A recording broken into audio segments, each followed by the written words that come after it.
Ladies and gentlemen, it's racing time, and I'm here to teach you in just a few simple steps how to bet NASCAR. Because look, it's Daytona week. You want to get involved. I get it. I'll just say this off the bat.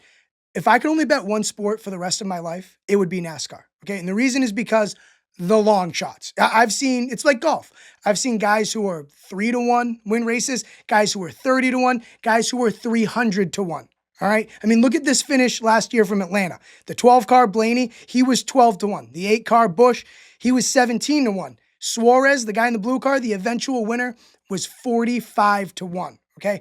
Betting NASCAR is really what made me more than just a casual racing fan. The betting is what made it more fun because during the football season or during the football off season, it's been my replacement on a Sunday. Hungover, throw some bets on, in the background. And to me, having a couple guys who are 20-1 is just as fun as having an anytime touchdown parlay. It's the sweat is what it's all about. So how do we bet this? Look, I get it. It's intimidating. You don't know who these guys are. What are their names? Are they any good? What's a good bet? What's a bad bet? I'll throw in a fun little best bet at the end of all this. Not like I'm some great sharp, but just to make it all a little more fun. So how do we get at this? Well, unfortunately, like golf, the real sharp guys, the real pros, they all have models that they use to pick off, their best bets and the lines that they like. And my good friend, Nick Giffen, is one of these people. You can find him on Twitter.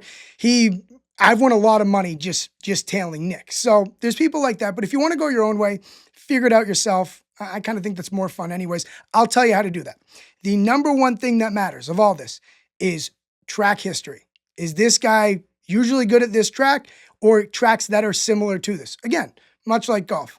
Does this course suit this player's game? So you could do a simple Google search before a race and you'll find a number of articles breaking that down. That's normal stuff for broadcast banter as well. Oh, he was good in New Hampshire, so we should expect him to be good in Phoenix. Similar tracks, that type of stuff. You'll pick it up if you look it up. But one of my favorite things, if you still can't quite get it, or you want those numbers condensed for you, is my guy Ryan on Twitter at iFantasyRace. At iFantasyRace. That's him, Ryan. This guy, he does wonders. So what he'll do is he'll list guys what their finishing positions were at the last time they raced at this track. So say we're in Atlanta, you go to his Twitter, he has, the 2 times they raced at Atlanta last year. Here is how guys finish. Now, if you're smart, if you're on the ball here, you're already thinking one step ahead because sometimes the guy who finished first, won the race, might not have actually been the best car that day, the fastest car. A number of things could have happened. A wreck,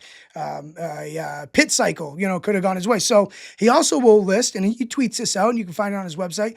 I use this all the time. It's the first baseline I use before I'm looking at a race. He'll also list who was fastest, speed rankings during that race. So you can say, oh, well, maybe you find an edge here because, say, Elliott didn't win last time we were in Phoenix, but if you look at Ryan's Twitter, you'll see that Elliott was actually the fastest car. So maybe next time we go to Phoenix, he won't be listed as the favorite. We can get a little bit of an edge there. And furthermore, he'll do it for similar tracks. You don't even have to really do anything yourself. It'll be who was the fastest at flat ovals this year, flat 1 mile ovals. That's he'll condense that information for you. So that's what I like to do. Okay, who's someone like kind of in the weeds here who was like 3rd or 4th fastest, little sneaky, but their odds, they're ranked as like the 10th best odds. Okay, so that's a good way to go about it. The next thing I'll say here is on that same premise is you got to know when qualifying is. We usually, 99% of the time, we race on Sundays. 99% of the time, qualifying is on Saturdays. So you sort of want to get your bet in before qualifying. However, there can be an edge in that, say, Larson dominates this track, but qualifying, it's only, your fastest lap, right? Something went wrong, and he's actually, the books will list him longer than what he should be. Maybe it would have been 5-1. Instead, he's like 10-1. That's something you got to pay attention to. Again, that's a little more nuanced, but that's kind of where you can find some of the more surface level type edges. Now, the next piece of advice I'll give, and it's by far the most important, is if you're going to bet NASCAR, you got to shop around, okay?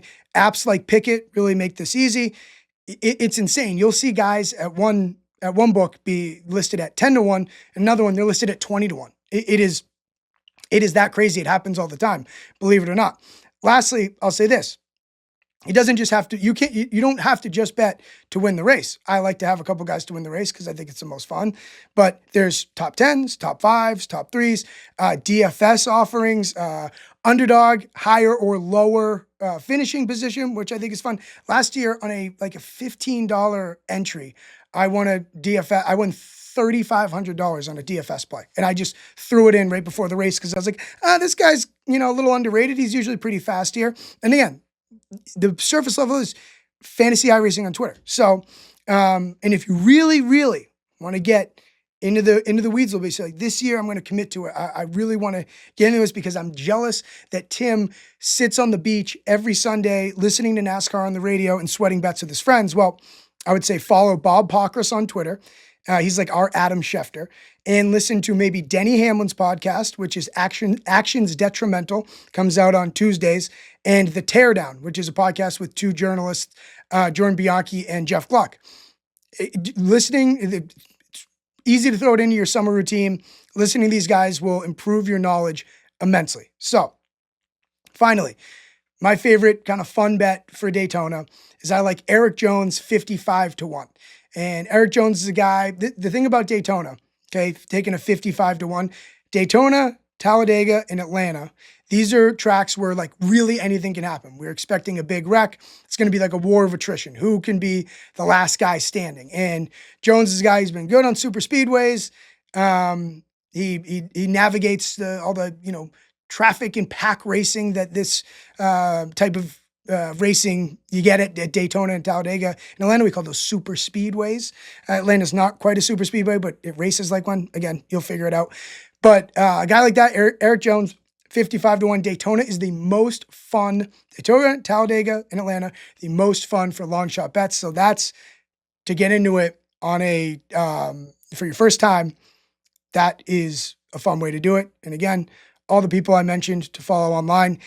I also will throw my picks in the Pickett app. I'll admit I follow a lot of guys and tell a lot of guys that are smarter than me, but I do at least see where they're coming from because of the basic little surface level research. So maybe I'll be doing this more often during the NASCAR season. We'll see. If not, throw in the damn race.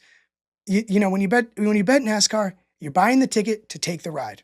To me, that's what's fun. Enjoy Daytona. Let's go racing, boys.